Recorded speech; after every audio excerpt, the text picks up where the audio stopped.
seulement 8% des gens atteignent réellement leurs objectifs. Comment se fait-il ? Pourquoi est-ce qu'ils finissent par abandonner leurs objectifs malgré la motivation, malgré le fait qu'ils soient portés par ceux-ci ? C'est ce qu'on va voir dans cet épisode de podcast. Il y a quelques temps, j'ai écouté une vidéo sur YouTube qui parlait du changement, du cycle du changement et comment notre corps, notre cerveau réagissait face à tout ça.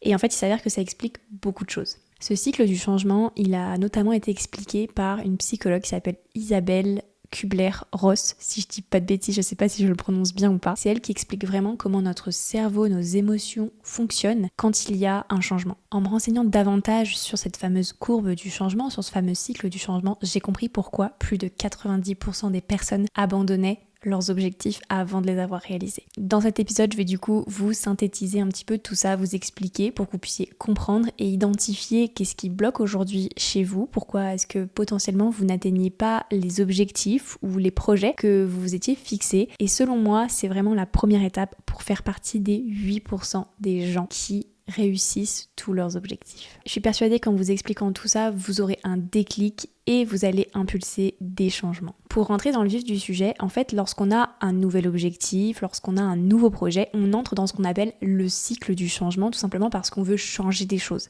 Les choses qu'on a aujourd'hui ne nous correspondent plus forcément et donc on a envie de mettre en place de nouvelles habitudes, de se fixer de nouveaux objectifs, de lancer de nouvelles choses pour atteindre un idéal, pour atteindre des objectifs qui nous correspondent plus. Et ce cycle du changement, en fait, il se décompose en 5 phases. La première phase, c'est la phase de l'excitation. C'est vraiment une phase où on est euphorique, on est excité parce que on est en train de se fixer un nouveau challenge. Donc c'est presque de l'adrénaline en fait.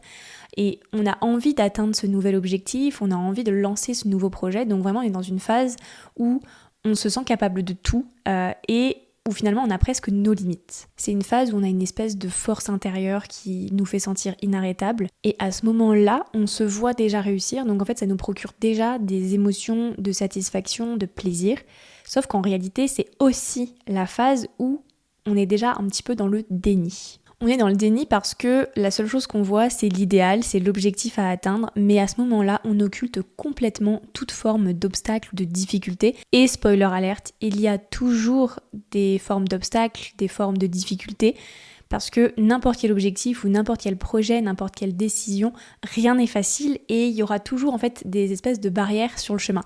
Sauf qu'à ce moment-là, on les occulte complètement, on est dans le déni et on pense que on va tout réussir du premier coup et qu'on va jamais en fait rencontrer de difficultés. Je vais vous donner un exemple tout au long de cet épisode, comme ça vous pourrez vraiment suivre phase par phase. Donc là, l'exemple que j'ai choisi, c'est par exemple quelqu'un qui se dit « Ok, je veux lancer ma chaîne YouTube, je fais une vidéo par mois et d'ici 8 mois, j'atteins les 3000 abonnés. » À ce moment-là, cette personne, elle est excitée à fond.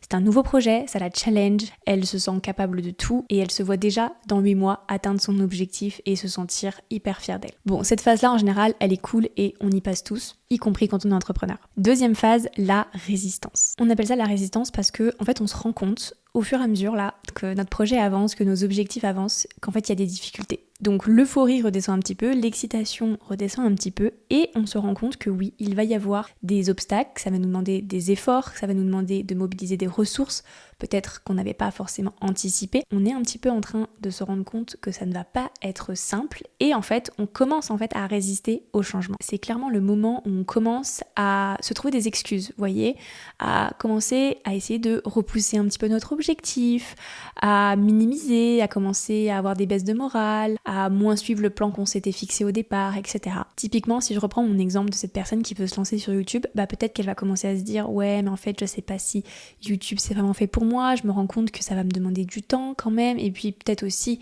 du matériel que j'ai pas, et puis là, j'avoue que j'ai un peu peur aussi d'être exposée sur Internet, donc franchement là, je sais pas, j'ai un peu la flemme, je vais pas filmer cette semaine, c'est pas grave, je filmerai la semaine prochaine, etc. » Quelqu'un qui commence à un petit peu se trouver des excuses et petit à petit à avoir moins d'entrain, moins de détermination pour réaliser les actions qu'elle s'était fixées pour atteindre son objectif. Et après cette phase-là, on rentre dans la phase, je pense, la plus difficile où il y a beaucoup d'abandon, c'est la phase de désespoir. La phase de désespoir, en fait, comme son nom l'indique, c'est qu'on est vraiment dans une période assez difficile à vivre.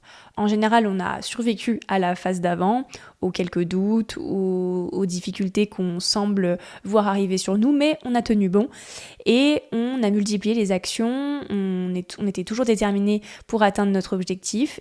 Et on se rend compte en fait que malgré tous nos efforts, il se passe rien. On n'observe pas de résultat.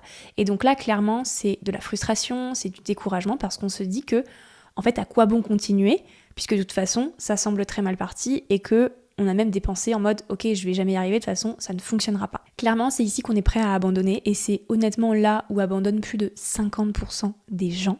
Et en général, c'est aussi la phase où on commence à se dire « Ok, peut-être que ça, c'était pas une bonne idée, mais peut-être que j'ai un autre projet là qui peut être pas mal. Donc, comme je vois que celui-ci, malgré mes efforts, ça fonctionne pas trop, je vais me rabattre sur un autre projet. Ou je vais me rabattre sur un autre objectif. » Ça, c'est typique. En fait, on fait un petit peu la politique de l'autruche.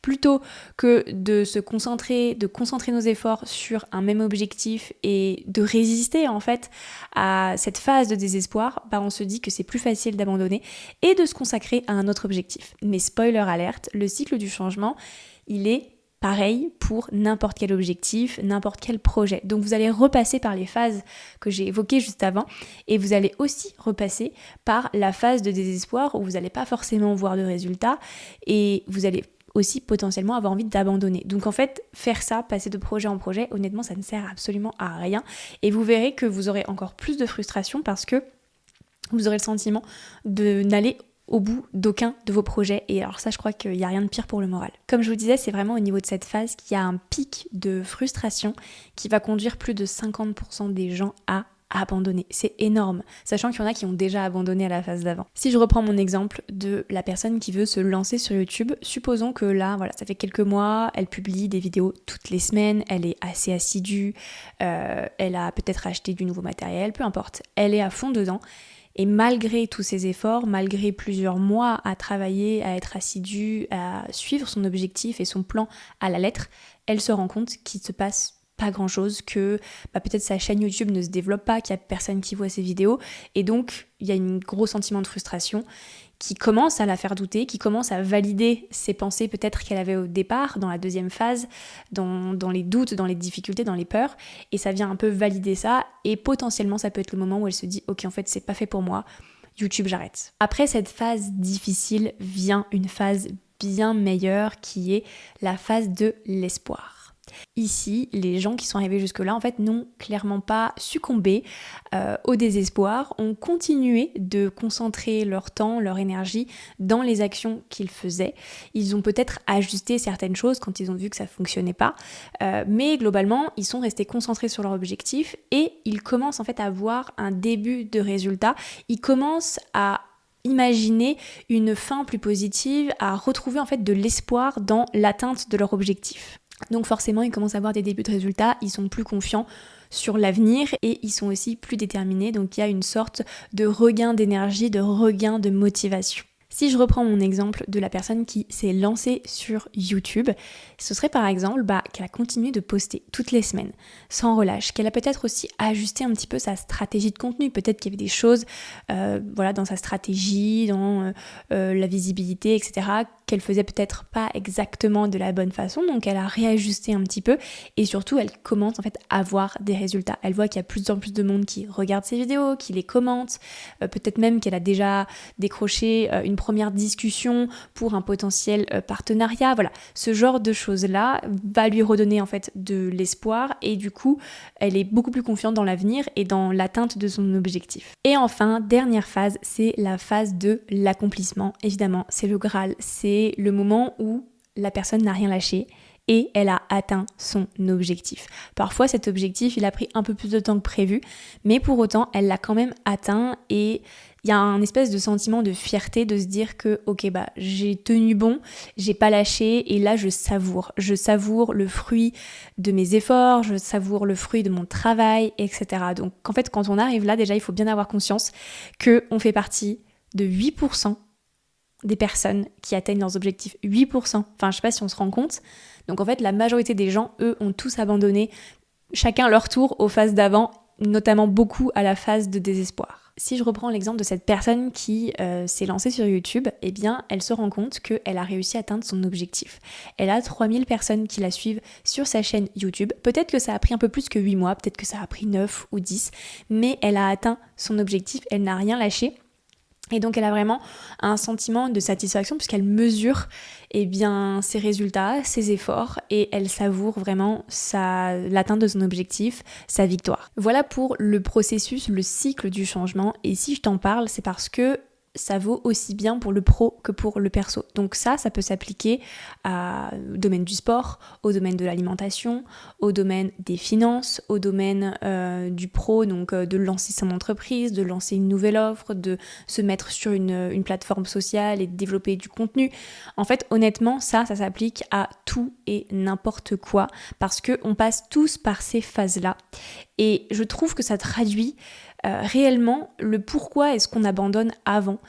Ça traduit le fait que le processus est long et ça j'espère ne pas vous l'apprendre, mais j'espère simplement que vous avez ce déclic là en écoutant cet épisode aujourd'hui, que en fait rien n'est simple. En réalité rien n'est simple, rien n'est facile.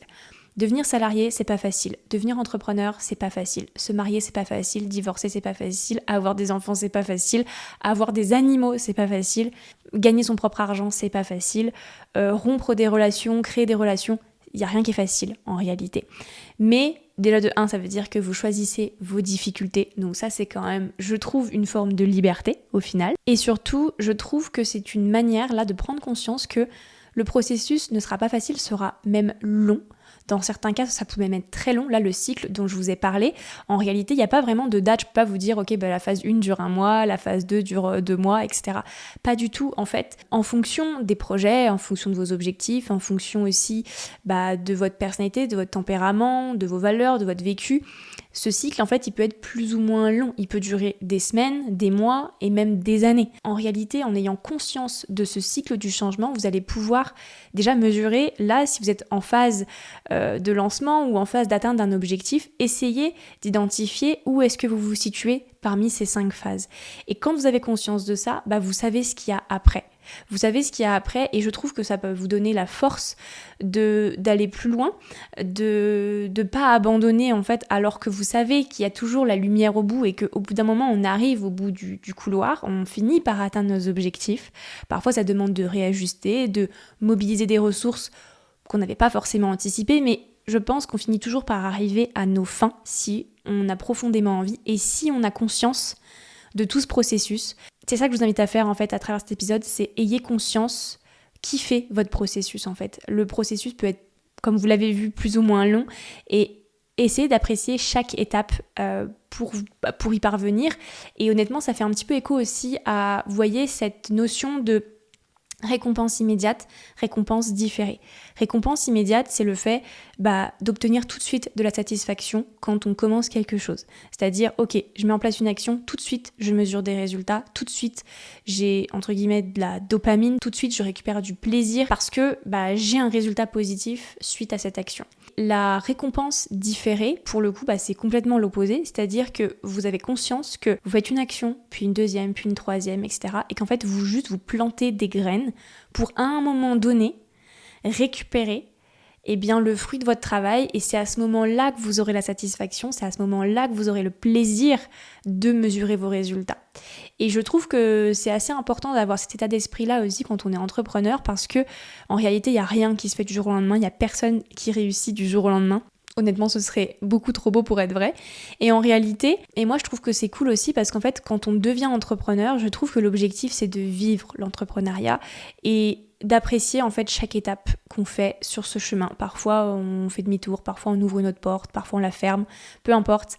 Mais je trouve que c'est ça, c'est d'être conscient du processus et en fait de l'apprécier malgré tout, malgré les difficultés. C'est tout pour cet épisode. La semaine prochaine, je vais te donner toutes les clés infaillibles, les clés actionnables qui vont te permettre de briser un petit peu ces difficultés qu'on rencontre avec le changement, avec les objectifs, pour que tu puisses tout simplement faire partie des 8% des personnes qui réussissent tous leurs objectifs. Pense à t'abonner pour ne pas rater cet épisode de la semaine prochaine et viens me dire sur Instagram en message privé quels sont les déclics que tu as eus, quels sont un petit peu les ressentis que tu as eus pendant l'écoute de cet épisode.